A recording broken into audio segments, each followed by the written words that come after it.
I guess it's time to get started. So, thank you everybody for coming. Super glad to have you here, especially since it's so sunny and beautiful outside. And here in the White Mountains of New Hampshire, spring is only just coming, and this is probably one of our first weekends of really having some great weather. So, we'll get right to the point, do what we need to do so we can get outside and enjoy some of that super beautiful weather.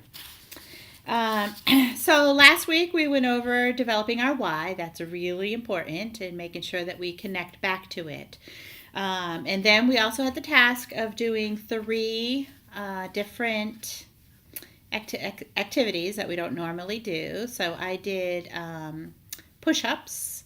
I did 20 push ups 3 times over the week. So, yay. So, did everybody else do some kind of an activity? Tried to. What'd you do? I tried to go hiking, and the mountains were closed. So I'm bowling instead. That's still an activity. Okay, bowling's an activity. That counts. Was still good. Yeah. Mini golfing, is that another activity? Sure, that counts. That counts? Yeah. Alright, and I walked Oscar once. Oh, all right. Terrible There idea, we go. but I did it. That is awesome. So, and the idea is to do something different because what we're really trying to do over the course of this 6 weeks is to be able to shift our mindset. So, change the status quo and kind of disrupt the normal patterns of thinking that our mind has right now. So, that's kind of what we're looking at. So, any struggles over the week in things that you were doing or shopping the perimeter of the store? How'd you do with eating just whole foods? I did a lot of fruit. A lot of fruit, yeah. I went on an orange binge. I ate 3 oranges in one day. I took one of the oranges. I made a mistake though because I was like, I don't want to cut this whole orange up, so I cut it like a wedge in the middle, and then tried to eat it from there and not peeling the rest of it. And I made a huge mess. Didn't work. Didn't work at all. Well, live and learn, right? You got to try something new in order to know. That's how we learn, right? So the perimeter of the store. So the key is, so there was a couple of times during the week where, I was just tempted to eat Easter cookies just because I saw them in the store as I was walking, right? But I didn't really want them, and I just came back to my why. And why am I doing this? And why am I trying to eat healthy and naturally? And that's really the important thing, is that you look to be able to say, why are you doing this? And bring yourself back to the why. Constantly bring yourself back to the why, so that will give you the strength to be able to move forward.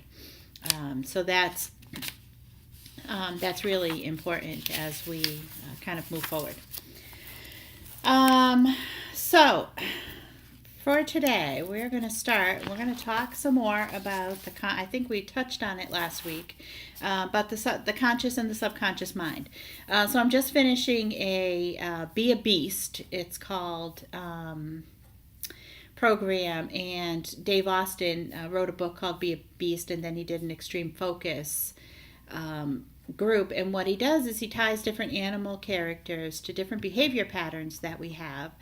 And that's supposed to be able to help us align to those, pull those animals into our consciousness when all of a sudden we're facing different situations. So he, of course, recognizes the power between the conscious and the subconscious mind, and the animals that he pairs to that are armadillos. And the reason that he pairs armadillos is because armadillos are... they're interesting animals in that they have a hard shell, and they can just blow up with air and float up to the top of the water if all of a sudden they have predators underneath, or they can totally shrink up and sink down to the bottom so that they're right on the ground of the water, again, to be able to avoid predators. And so the hard shell of the armadillos is to signify really protecting our thoughts. And what goes into our minds, because we have control over what goes into our minds.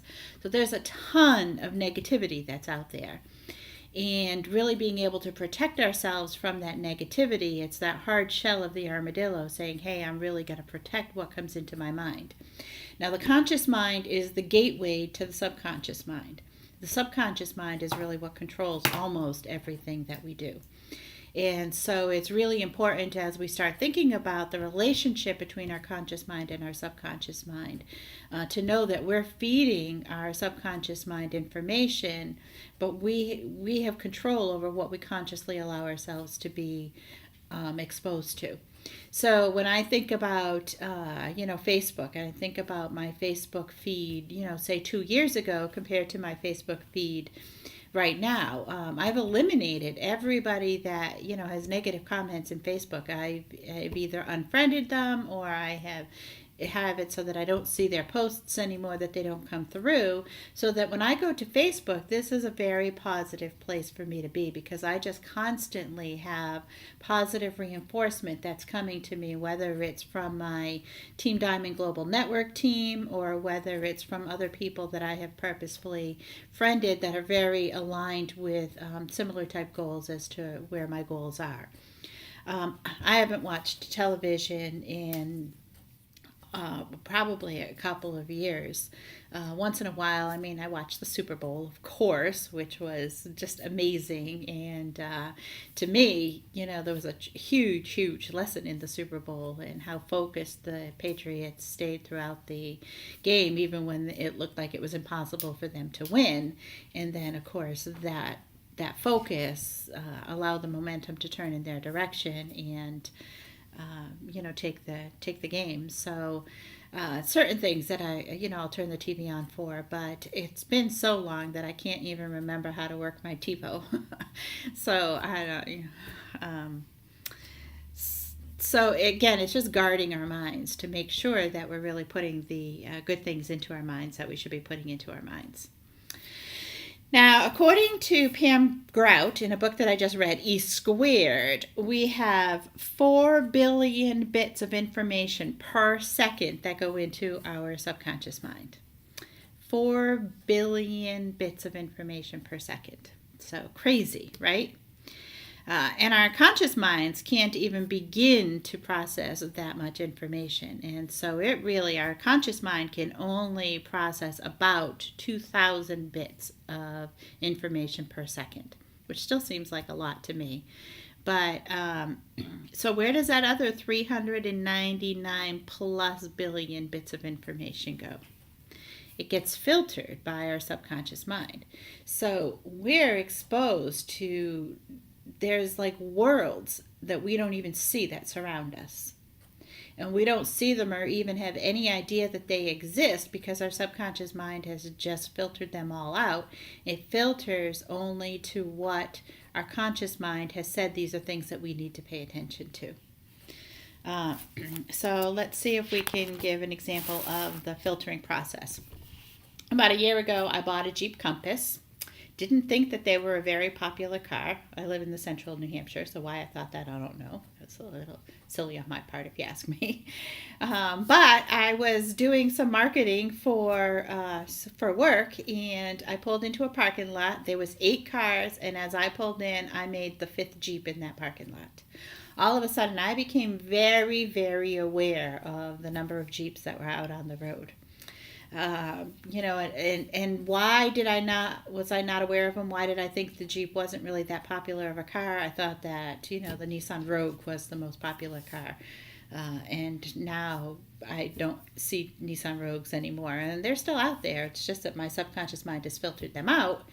And now I see the Jeeps.